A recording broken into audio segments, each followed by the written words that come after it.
¿Qué tal? ¿Cómo están? Muy buenas noches. Gracias por su sintonía, gracias por acompañarnos en debate. Soy Eduardo Arévalo. Esta noche nos acompaña en los estudios Oscar Picardo, el doctor, director del Instituto de Ciencia, Tecnología e Innovación de la Universidad Francisco Gavidia, a quien le damos la más cordial bienvenida. Doctor, gracias por acompañarnos. Gracias por la invitación. Un gusto estar en tu programa y con tu audiencia. Muy bien, hay unos artículos de opinión muy interesantes, doctor, que nos llamaron la atención y nos interesa ir analizando situaciones conductuales también de lo que está pasando para entender muchas cosas en el país. Mire, el primero que escribió puede enlazar cómo se ha estancado la inteligencia humana a través de la misma medición que se realiza desde hace algunos años pues, a escala mundial. Y la primera pregunta es, ¿se ha estancado? ¿Se puede estancar? ¿Es así? Sí, bueno, es un tema muy complejo, pero vamos a intentar platicar. Hay un investigador que se llamaba James Flynn, que él se dedicó a recolectar todas las pruebas de medición de coeficiente intelectual en el mundo. Y una característica que él descubrió es que año tras año, digamos a partir quizás entre 1942 y el 2008, esas pruebas de inteligencia iban mejorando su puntaje, el CI, lo que se conoce como coeficiente intelectual. Y cada año mejoraban, así como podemos poner de ejemplo las marcas deportivas, ¿verdad? Si tú ves en los Juegos Olímpicos, cada año se mejora en los 100 metros, en los 400 metros, en natación. Todas las marcas deportivas se van superando por avances tecnológicos, por alimentación, por equipamiento, etc. Pero de repente los investigadores se dieron cuenta que en 2008 se detuvo. Entonces, y siguieron midiendo y vieron que se estabilizó y en 2014 empezó a bajar el CI. Entonces se plantearon, bueno, ¿qué está pasando con la inteligencia de la gente, con estas mediciones? Hay un problema estadísticamente basado en evidencia. Y bueno, ese es un hallazgo y la pregunta es ¿por qué se detuvo el crecimiento y por qué empezó a decaer? Y dentro de los hallazgos se dieron cuenta que hay una serie de fenómenos, algunos de índole alimenticia. Estamos comiendo muchos alimentos con hormonas, con pesticidas, que al final están afectando la glándula tiroidea, que tiene que ver con el funcionamiento del cerebro. El uso del móvil. Uno de los investigadores decía, ¿quién usa mapa hoy en día? Nadie. Está Google Maps. Sí, está Google Maps, está Waze. Sí, claro. Entonces, pero esa habilidad del uso de mapas tiene que ver con funciones de la inteligencia de ubicación espacio-temporal. Entonces hay muchas funciones. Por ejemplo, ¿quién memoriza teléfonos? Yo me acuerdo cuando era niño que tenía que memorizar ciertos números de teléfono. Claro, el de la casa, el de la casa, el de la tía o el del trabajo. Hoy en día el teléfono tiene todo. Entonces, según estos investigadores, algo que se está todavía trabajando, hay muchas funciones que estamos perdiendo. Dejamos de pensar quizás, se debilita la mente. Y hay una razón importantísima, y aquí es lo complejo, es decir, el cerebro humano, cuando nacemos, empieza un proceso que se llama plasticidad cerebral, empieza a aprender. ¿Y cómo aprende el cerebro?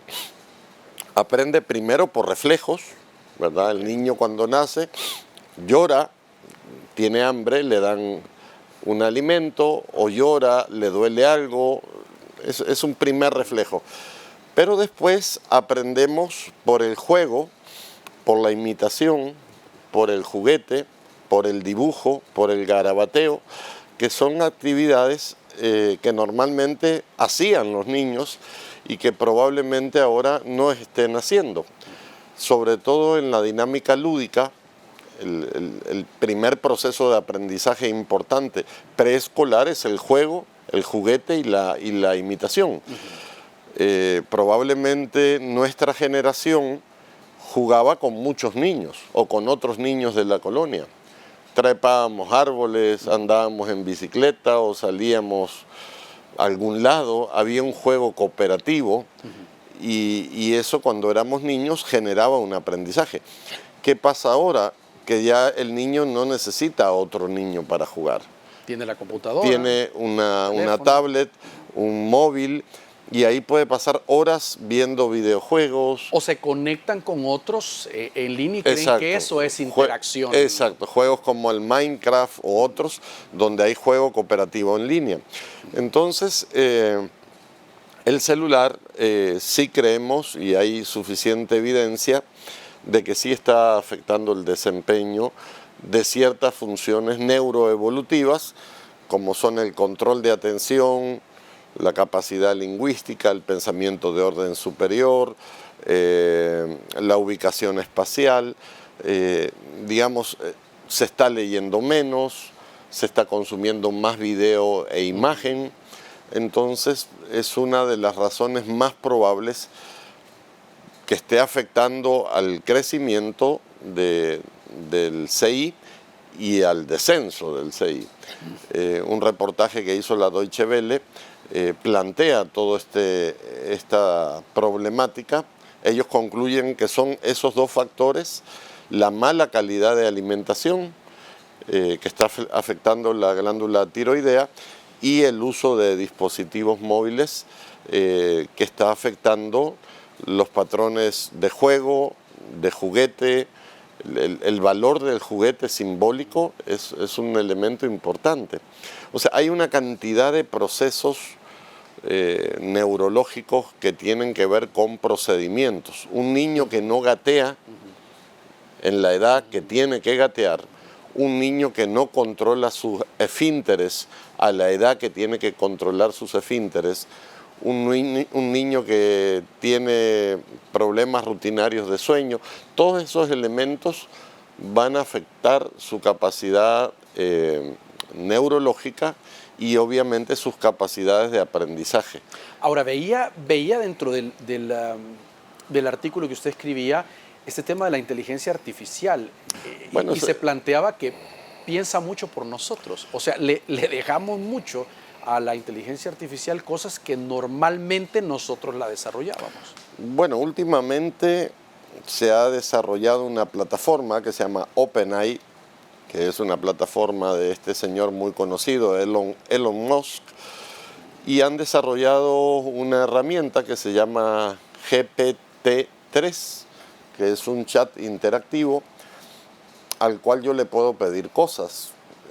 Yo le puedo pedir: escríbeme un ensayo de Alberto Maferrer, escríbeme un ensayo de Claudia Lars de 500 páginas, de 500 palabras, diséñame una portada de un libro sobre cultura salvadoreña, hazme un plano para una casa de 2 plantas, todo te lo hace. Entonces esta herramienta que ya mucha gente la está usando y que ya está empezando a entrar a los sistemas educativos, preocupa mucho porque cuando yo le dejo una tarea a un niño que me escriba un ensayo de Claudia Lars o de Alberto Maferrer, la herramienta lo va a poder hacer sin ningún... Y bueno, estamos viendo que hay muchas funciones en las aplicaciones móviles que nos facilitan la vida, ¿verdad? Es decir, inclusive lo vemos a diario en la predictividad de la telefonía celular, ¿verdad? Que tú empezás a escribir algo y él te completa la frase para que tú hagas la búsqueda más rápido. O si tú empiezas a buscar noticias de fútbol, inmediatamente los algoritmos que trabajan en las redes sociales te van a enviar información sobre temas de fútbol si ese es tu interés. A veces con solo hablar, doctor, en las pláticas, aunque el teléfono esté aquí, lo primero que uno encuentra es de lo que ha estado platicando. Correcto. O sea, hasta hace ya no hay ni necesidad de buscar, Exacto. o el famoso Alexa, o todos estos dispositivos, ya ni siquiera lo necesitamos tocar para buscar. Correcto. Entonces, es otro de los elementos. Obviamente, desde el punto de vista tecnológico, esto no hay que estar en contra, Claro. pero sí hay que estar alerta, sobre todo los padres de familia que tienen hijos en edad escolar, tienen que buscar el equilibrio. No le vamos a decir a un niño no vas a tener celular porque te va a afectar en tu rendimiento, no. El celular es una buena herramienta, pero sí es importante dosificar y que haga otras cosas además del celular, ¿verdad? Que practique algún deporte, que juegue al aire libre, que juegue con otros niños, para que tenga un desarrollo cerebral, digamos, en el marco de lo normal. Ahora, yo tuve la oportunidad de ver un proyecto con niños en Israel, doctor, y me llamó mucho la atención. Nos llevaron a ver el tipo de juego que tenían, y todos los juegos eran en conjunto. Ganaban todos o perdían todos, pero no había un ganador, un perdedor, no había un bueno, no había un malo, y con ello querían crear patrones en nuevas generaciones de un trabajo en conjunto. O sea, es decir, esa es una etapa muy importante para lograr un éxito o un desarrollo o gente más integral a futuro. Claro, lamentablemente de esto no hay mucha información, pero cuando uno es padre o madre de un niño no viene con manual, digamos, ¿verdad?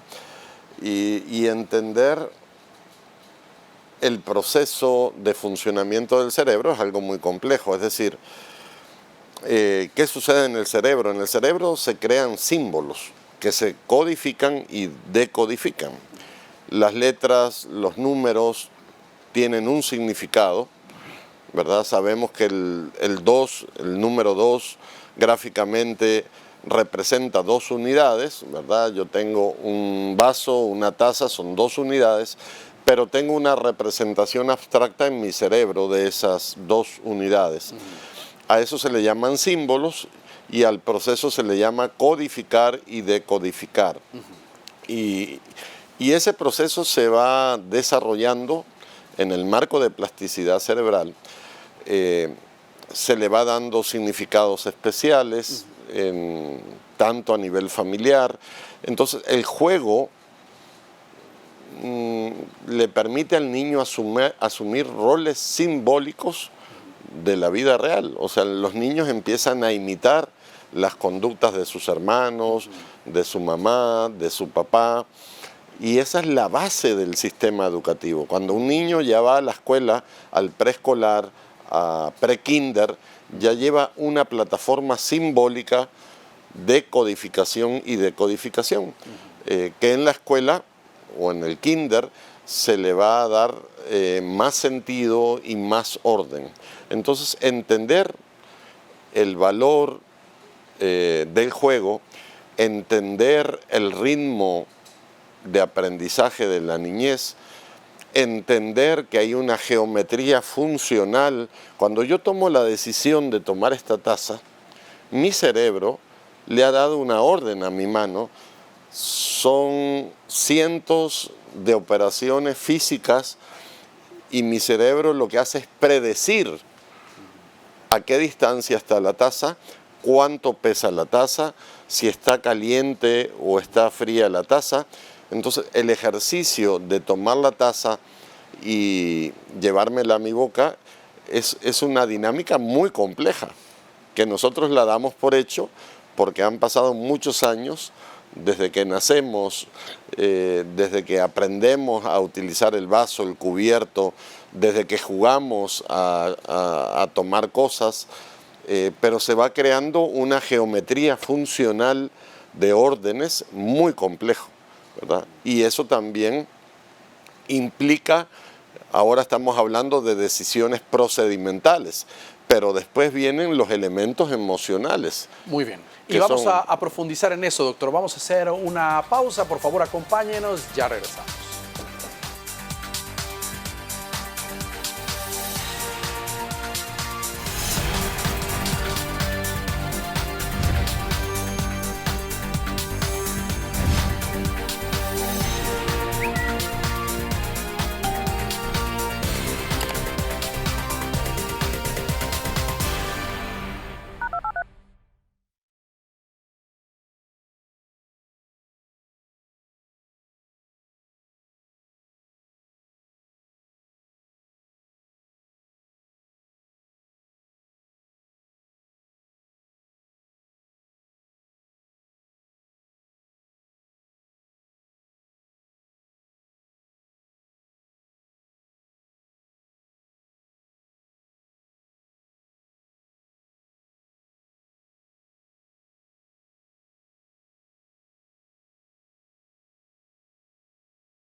Muy bien, gracias por continuar con nosotros.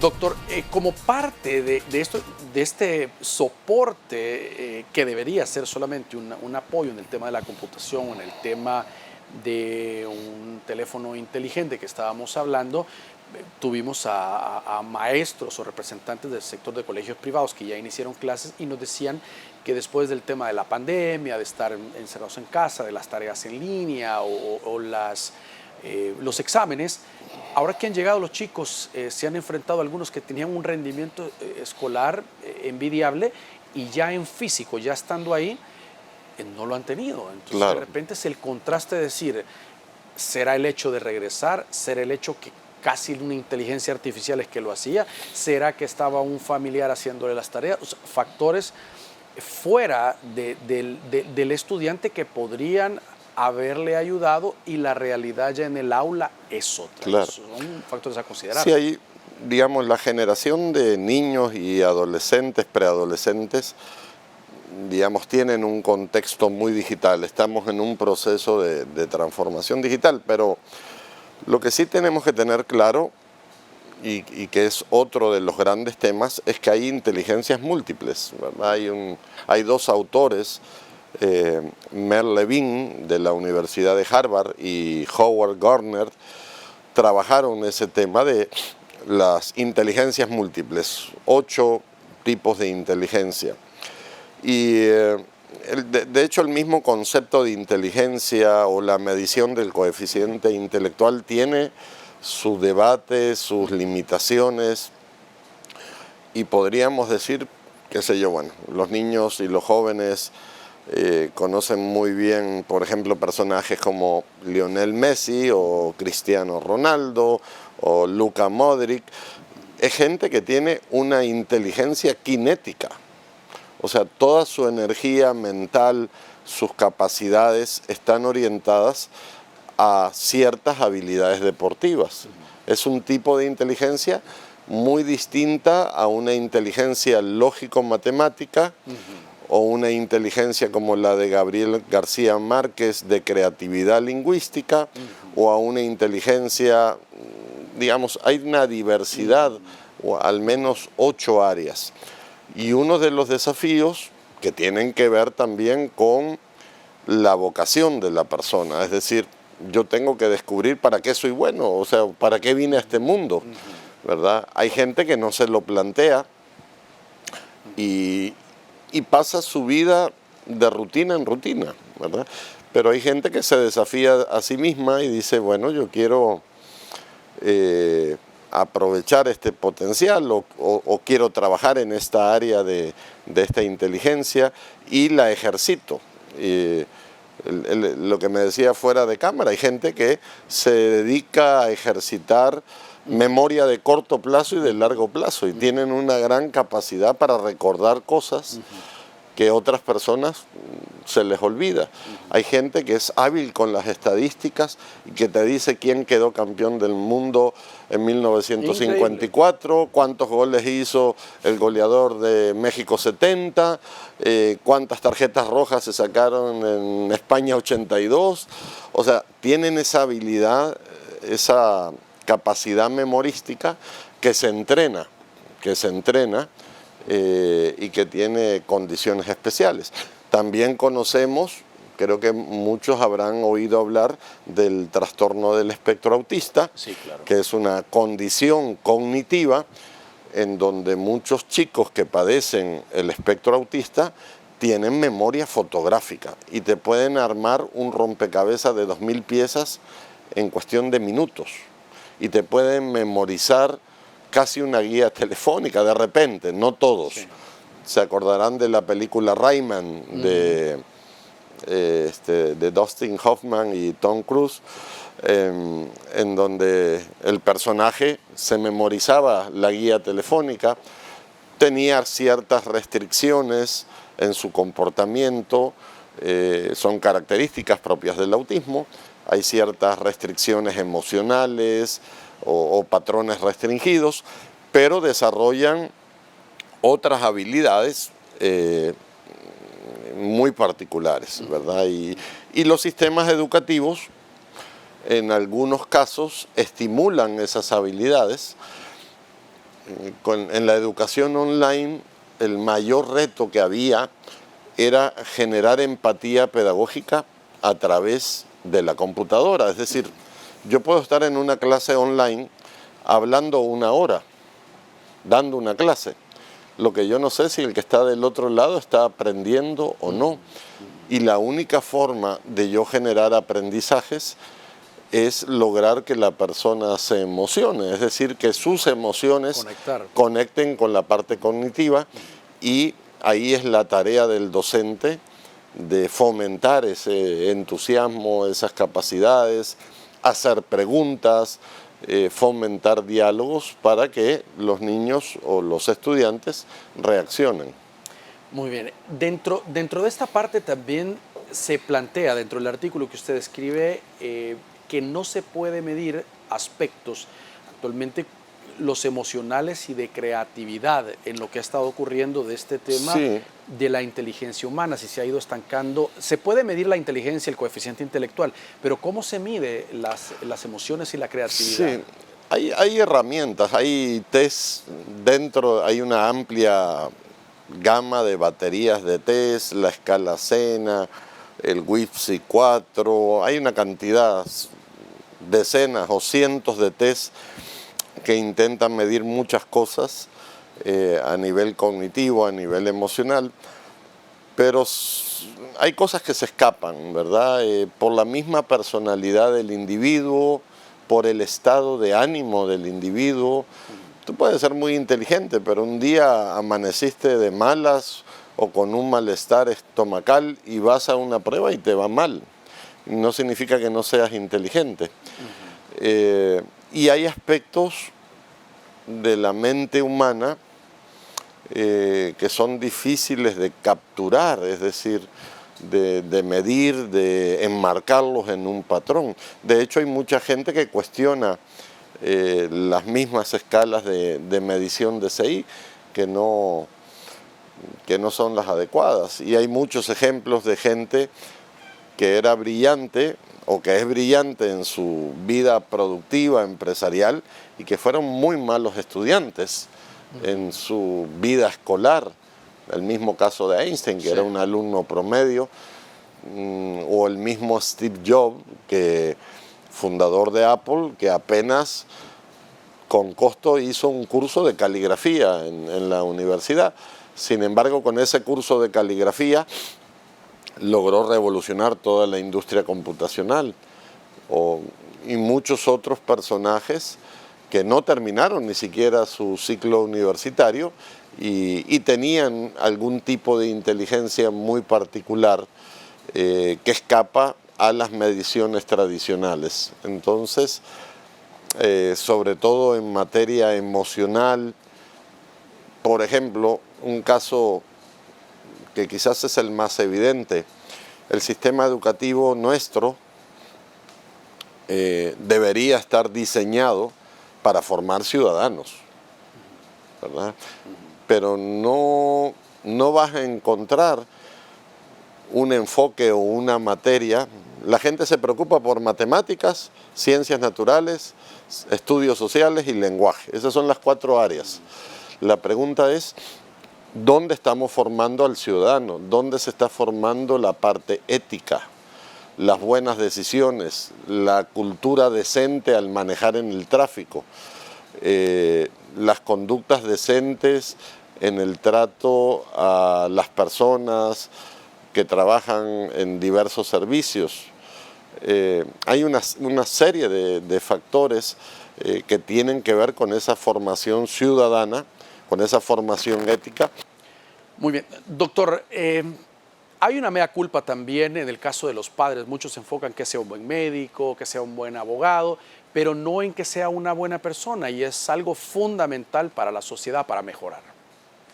Y como decíamos al inicio, el niño no viene con manual, al niño se le empieza a querer tratar como adulto, no se le respeta su dinámica lúdica, sentate bien, come bien, o sea, empiezan una serie de correcciones, y después de esa etapa, en donde no tenemos claro que el niño se está educando y que es una etapa muy crítica de los 0 a los 3 años, ya ingresa al sistema escolar y cuando llega a bachillerato empieza otra preocupación distorsionada que creo yo que está muy enmarcada y lo vemos en las universidades, es que la gente quiere estudiar para hacer dinero. Y el dinero sí que es importante porque, bueno, tenemos que pagar, comer, pero creo que no es, a eso no vinimos a la vida, solo a hacer dinero, hay otras cosas más importantes. Entonces, tú notas que la gente le huye a carreras o materias más exigentes, donde haya cálculo, matemática, por eso hay carreras distorsionadas. Por ejemplo, derecho, todo el mundo quiere ser abogado y además, o médico. Pero una de las motivaciones principales es que la gente quiere estudiar para hacer dinero.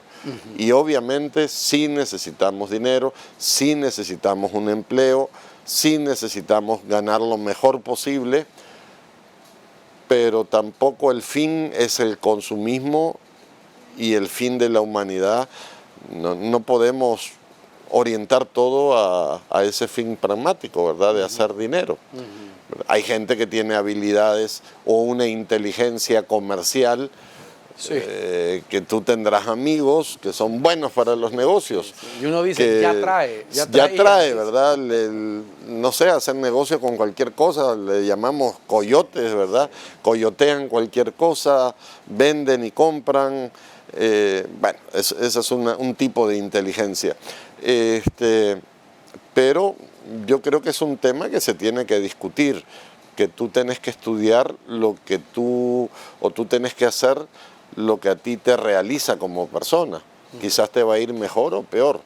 Ser artista en este país no es muy rentable, pero hay artistas y hay gente que vive realizada de lo que hace. Ser bailarín o ser pintor o ser deportista, ¿verdad? Aquí no estamos en la liga, en la Premier League. Entonces muchos niños que quieren ser deportistas, los papás lo frenan. Yo no quiero que termines en el 11 municipal o en el Alianza o en el FAS con una carrera deportiva que se te va a acabar a los 35 años. ¿Y después qué? Claro, si estás en Europa y jugás en la Premier League, a los 35 años podés terminar millonario, pero aquí no. Entonces hay frenos y hay contrapesos en las decisiones de la gente. Muy bien. Vamos a hacer una nueva pausa, por favor, acompáñenos, ya regresamos.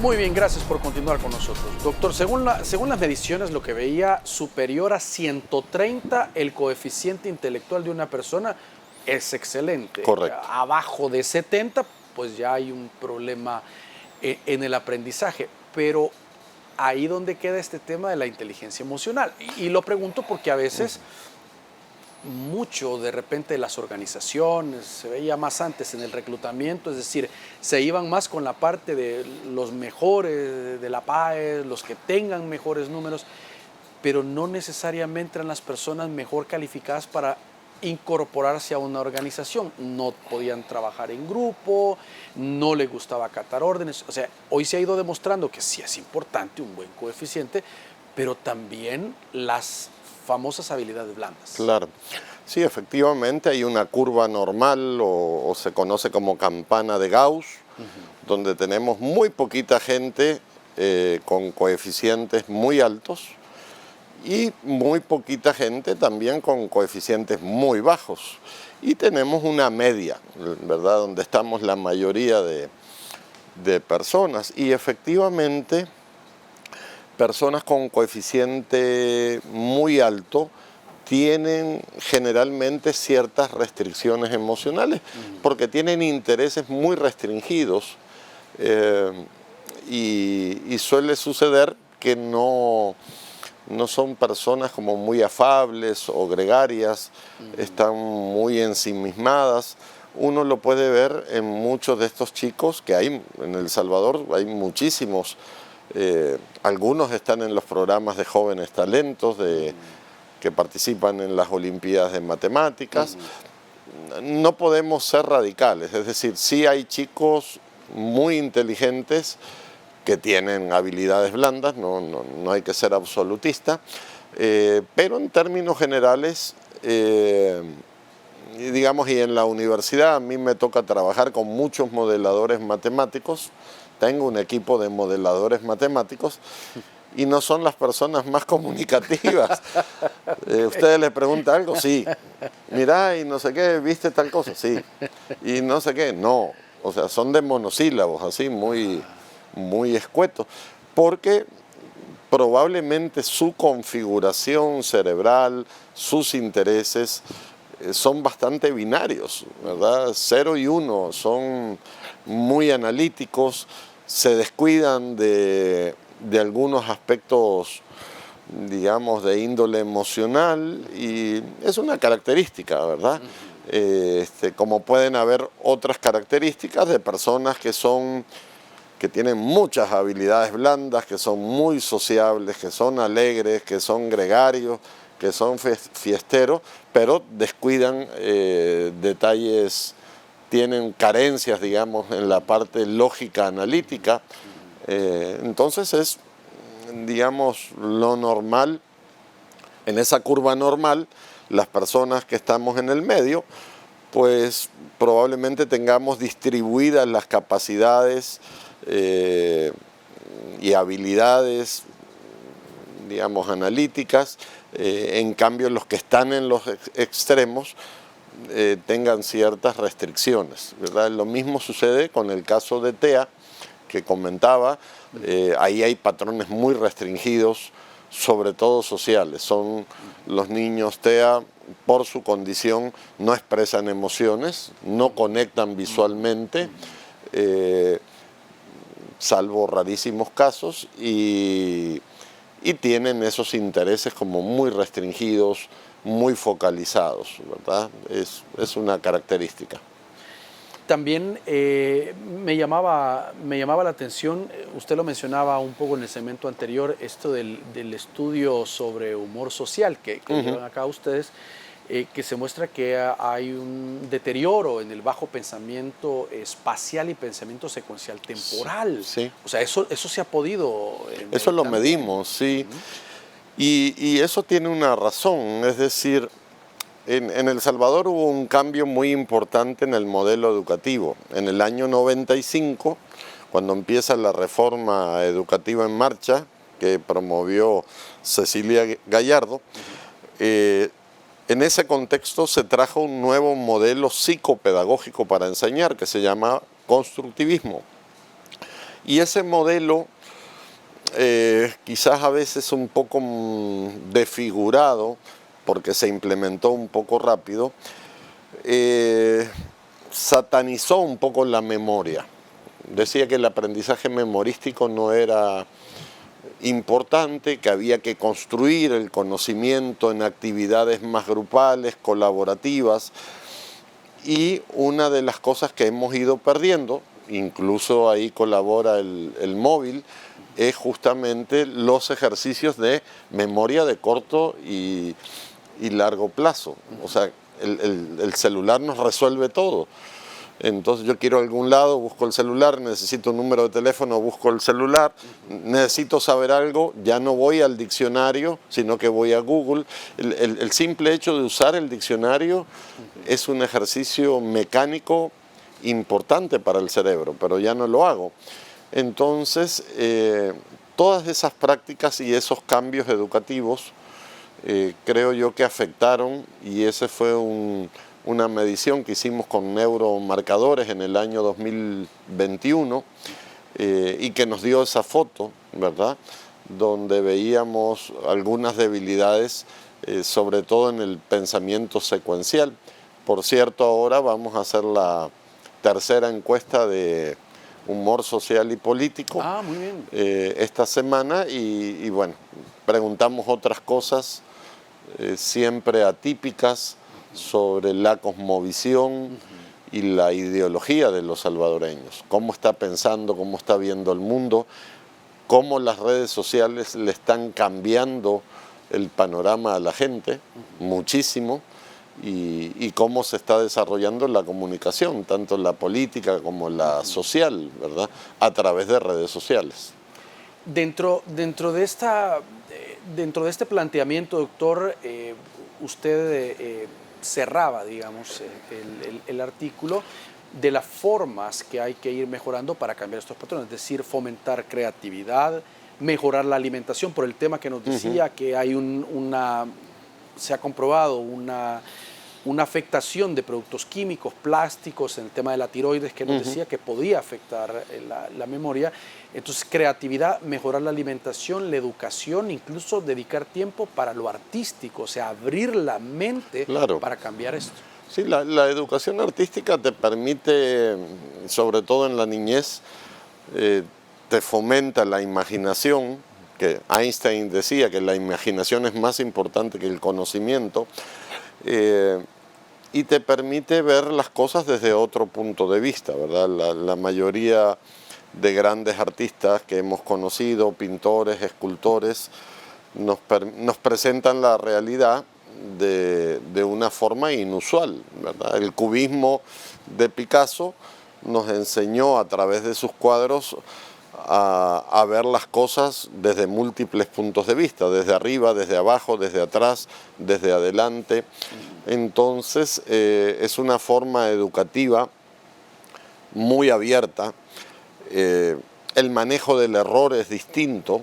Nosotros tenemos un sistema educativo muy tradicional que castiga el error, cuando el error es una gran oportunidad de aprendizaje. Es decir, los grandes innovadores se han equivocado muchas veces. Y cuando tú vas a una olimpiada de matemática, lo que se premia no es la buena respuesta, sino el camino más creativo, aunque el resultado sea erróneo. Eso es bien importante. Si no sabemos eso, si yo estoy enseñando matemática y no conozco eso y solo estoy premiando o castigando el resultado, estoy matando la creatividad, porque ¿qué pasa? Que el estudiante se hace autómata, empieza a memorizar fórmulas para llegar al resultado correcto y no piensa otros caminos alternativos que puede haber, aunque el resultado no sea correcto. Entonces, el pensamiento matemático, lógico matemático, cuando tú lo unís con creatividad, es donde surge todo el desarrollo tecnológico, ¿verdad? Lo que ha sucedido en Apple, en Microsoft. A la gente se le ocurren cosas que a nadie se le ha ocurrido, ¿verdad? Y cuando tú ves una solución como Waze, por ejemplo, que es una solución tecnológica, o ves una solución como WhatsApp, que ha cambiado las comunicaciones, eso se le ocurrió a alguien. Y ese alguien combinó aspectos, digamos, creativos con aspectos matemáticos o algoritmos. Y aquí hay niños que tienen esa capacidad. O sea, el problema es que el contexto nuestro castiga esa creatividad. O sea, toda la gente que ha diseñado los altos desarrollos tecnológicos no son marcianos, son gente que viven en una sociedad y que tienen intereses y que tienen ocurrencias y que las quieren poner en práctica. Y aquí hay niños que tienen esa capacidad, acá hay niños que pueden jugar como Messi, el problema es que no les damos la oportunidad. Acá hay niños que pueden ser pintores, escultores, deportistas, matemáticos, físicos, pero el sistema los castiga, los acorrala y les ofrece, mejor haga esto, ¿verdad? Y los papás también, mejor no te metas en esto. Entonces no dejan no estimulan la creatividad de los niños. Muy bien. Vamos a hacer una nueva pausa, por favor, acompáñenos, ya regresamos.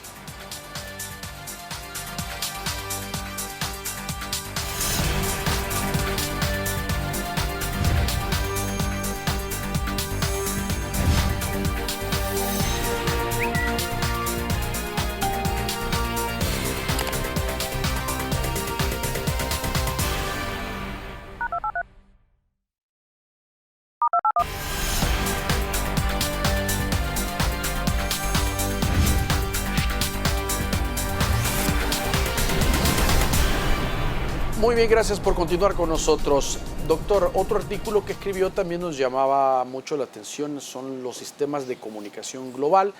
Plantea usted en el artículo que están sufriendo un break point o un punto de quiebre. ¿A qué se refiere?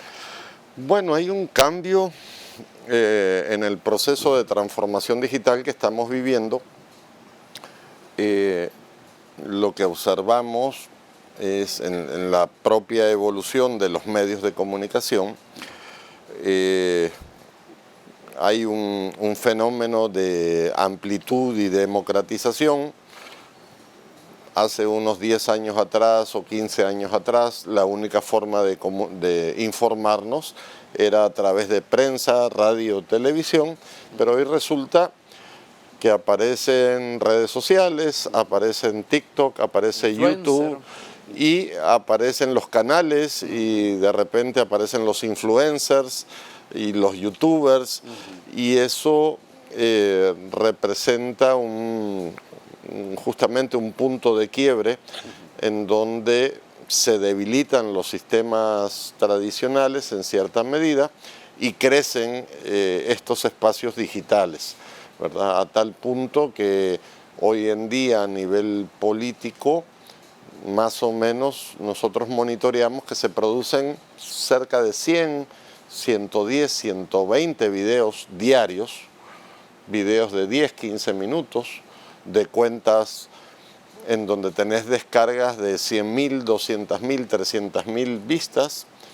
de cuentas, particularmente en el campo político, que es el que nosotros monitoreamos. Cada día se producen entre 100, 150 videos para proyectar los hechos gubernamentales en este caso, ¿verdad? El día que salió la cárcel, 100 videos de la cárcel; el día que se anunció Miss Universo, 100 videos de Miss Universo. O sea, cada día se producen y esos videos se canalizan a través de otras redes, de WhatsApp, de Twitter. Muchos jóvenes buscan el protagonismo. Lo que buscan es que el presidente los retuitee o les dé like, o que algún líder político los retuitee o le dé like. De hecho, ya en un estudio que se ha hecho a nivel hemisférico, una de las profesiones más demandadas es ser influencer, ¿verdad? O youtuber. Y es algo que muchas universidades están planteando si hay que crear esa carrera o no, de productor de contenido multimedia o transmedia y diseño gráfico, porque estos jóvenes lo que hacen es toman un pedazo de esta entrevista, ¿verdad? Otro pedazo de otra entrevista de otro canal, le ponen un poco de diseño gráfico, le ponen crítica, le ponen sátira y lo tiran, y al rato tenés 50.000, 100.000 vistas, y es lo que está sucediendo. Ahora, dentro del artículo yo veía que usted decía que había un grave problema en cuanto a la calidad y a la ética, claro, tanto en influencer como en youtuber, en el contenido, si la gente lo utiliza para informarse, a diferencia de una marca o un producto X. Claro, porque estos centros de información son ubicuos, es decir, están por todas partes. Tú ahora tenés un conjunto de influencers dominicanos o panameños o costarricenses o mexicanos trabajando a favor del gobierno de El Salvador desde las redes sociales. ¿Yo cómo controlo eso?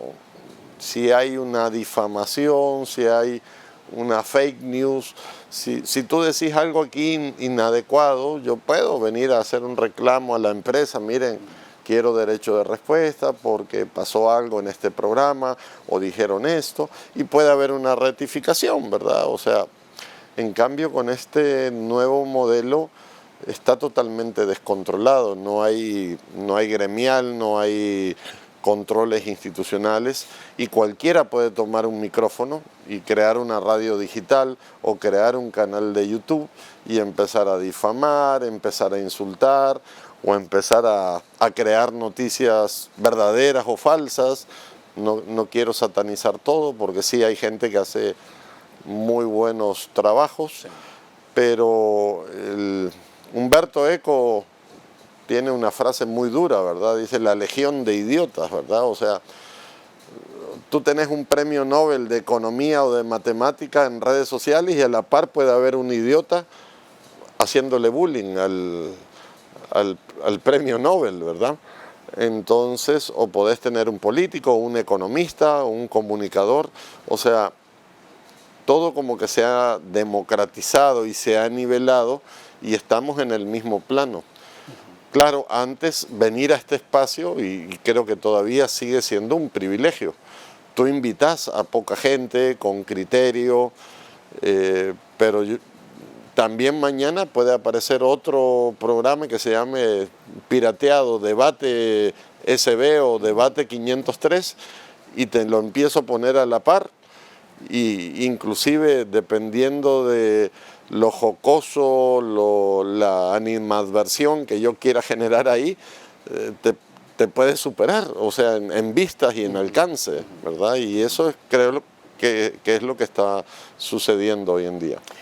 También la gente lee menos, esa es una realidad, Sí. y tiene una predilección por videos y textos cortos. Correcto. Es decir, y claro, eso es un reto también para el periodismo. Si la gente se acostumbró a consumir contenido de esa forma, pues mal harían los medios tradicionales, digamos, en no subirse en ese barco y decir, con calidad, pero en estos formatos. Esto es lo que la Sí. gente demanda, ya no es algo tan extenso, tan largo, incluso en los reportajes, digamos, de los noticieros, de 5 o 6 minutos, la gente quiere en 1 minuto y medio, Claro. o sea, la información como más condensada. Claro, hay estudios de hábitos de lectura, de consumo de lectura.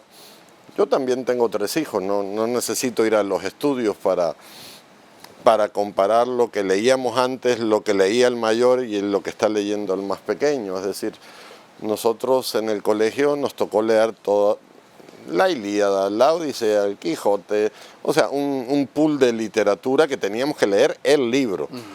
Después pasamos a una etapa donde ya era una separata, un resumen del libro, y ahora está mucho más resumido. Entonces la gente está leyendo menos. Hay un caso, cuando uno ve las crónicas de periodismo de investigación, los reportajes que hace el Faro, Factum u otros medios, son crónicas larguísimas. Sin embargo, viene alguien y pone una foto, un videíto corto en contra de eso y va a tener más impacto. Es decir, se consume mucho más los contenidos encapsulados, más breves, y están teniendo más peso para la formación, para la toma de decisión, para el criterio, y inclusive la misma gente de marketing te dice más o menos el tamaño que tiene que tener el texto o los videos para que puedan o no tener impacto en la audiencia que tú quieres. Pero el hecho sí es que nosotros tenemos estadísticas de uso de biblioteca, de consumo de lectura, de materiales, y se está leyendo muchísimo menos. Y eso obviamente te limita la capacidad cultural, discursiva, comunicacional, gramatical, ortográfica. Cuando tú a muchos profesionales graduados de universidades les pedís que te redacten algo, ahí te das cuenta de lo mal que estamos, ¿verdad? Pero bueno, ya la inteligencia artificial se los puede redactar y con buena gramática. Ahora, con estos contenidos el riesgo, doctor, es las mismas fake news, o por ganar seguidores de repente lo hemos visto en emergencias como los sismos en Ahuachapán, o los problemas que se generaron por el volcán, la actividad en San Miguel, de repente decían, esto acaba de ocurrir, y lo subían, Claro. y la gente consultaba y decía, no, no ha ocurrido. Entonces, se dispara, tiende a ganar seguidores, pero a la vez terminas viendo que, que es falso. Claro. Lo que querías era un like, no es un contenido para confiar. Sí, no hay filtros, no hay controles de calidad. Lo que decíamos anteriormente, cualquiera puede tener un micrófono, un móvil, el acceso a una red social y comunicar algo, digamos, con el afán solo de ganar notoriedad, de buscar seguidores, de buscar like. Y eso es lo que ha sucedido, y creo yo que estamos invadidos de fake news. En la época de COVID también vimos mucha información conspirativa, que las vacunas eran hechas con aborto, que las vacunas tenían grafeno, un montón de mentiras, pero la gente lo compartía, ¿verdad? A mí inclusive algunos amigos médicos me llegaron a preguntar, mira, tú puedes verificar esto, porque me llegó este reportaje que se veía muy bien hecho, pero toda la información era falsa y era parte de un movimiento antivacuna conspirador que se dedicaban a publicar mentiras. Okay. Doctor, gracias por acompañarnos esta noche. Un gusto, encantado, y gracias por la invitación. Y gracias a ustedes por su sintonía. Que descansen, que disfruten su fin de semana y su cita con nosotros el próximo lunes. Los esperamos.